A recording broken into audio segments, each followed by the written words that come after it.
Flavours of India कैसे देखते हैं? आज विजय दिवस भी है। बिल्कुल, आज विजय दिवस भी है, भारत के लिए एक महत्वपूर्ण दिन।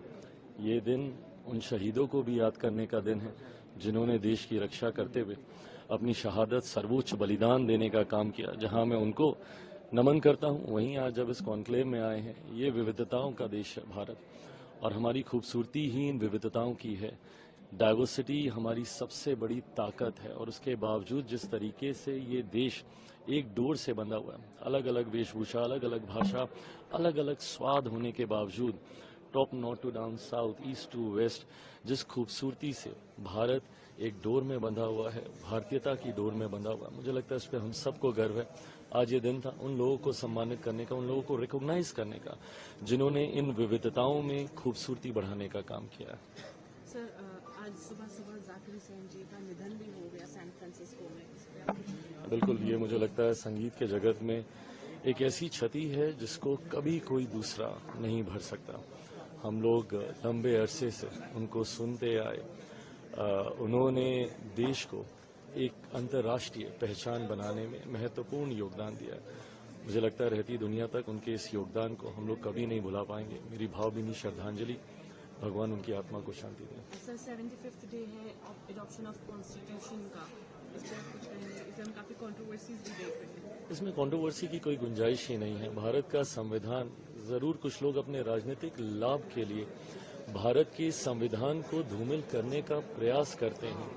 जो लोग संविधान को अपनी पॉकेट में लेके घूमते हैं, उन लोगों ने संविधान पे कई बार उंगली उठाने का काम किया।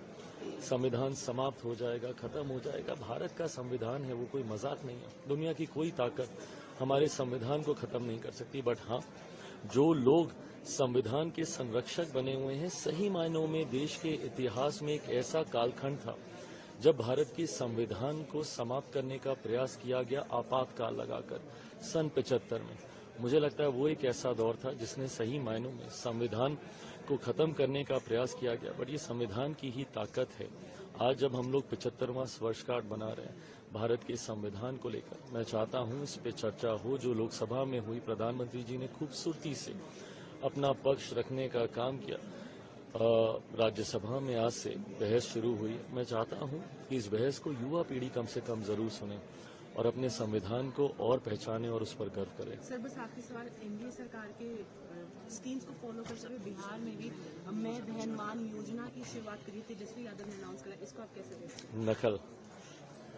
कुछ ओरिजिनल लेकर आते तो मुझे खुशी होती, पर हमारी ही सरकार की योजनाओं की नकल करना, और कौन नकल कर रहा है? कौन माँ बहन को सम्मान देने की बात कर रहा है? जिन लोगों ने माँ बहन को अपमानित करने में कभी कोई कसर नहीं छोड़ी, उनको गाली तक देने का जिन लोगों ने काम किया, ये उन्हीं दल के नेता हैं जिन्होंने मेरी माँ को सरेआम खुले मन से गाली देने का काम किया था। आज ये लोग माँ बहन के सम्मान की बात कर रहे हैं।